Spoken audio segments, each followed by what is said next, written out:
Hi everyone, I am Mehul Pandya. I am based out of Saskatoon from Saskatchewan province. And today I'll be reviewing T-fal Easy Fry Grill and Steam. It's a double XL model. We have tested this product on a couple of stuff and we are pretty happy with the results. This is a good product. I highly recommend this. Some of the key features are it's 3-in-1.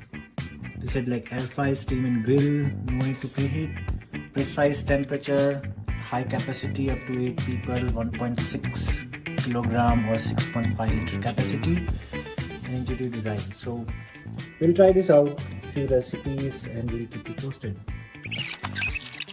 We are trying this French fries. These are frozen French fries in this new air fryer. These are approximately 900 grams.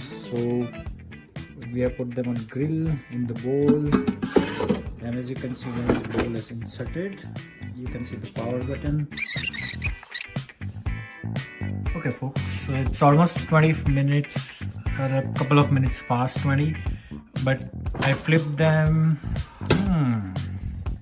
One more feature, so this grill has silicone bushings around it, I guess, so the grill doesn't fall off. So this is one of the important features you should know. So if you are trying to empty this bowl, the grill doesn't fall off.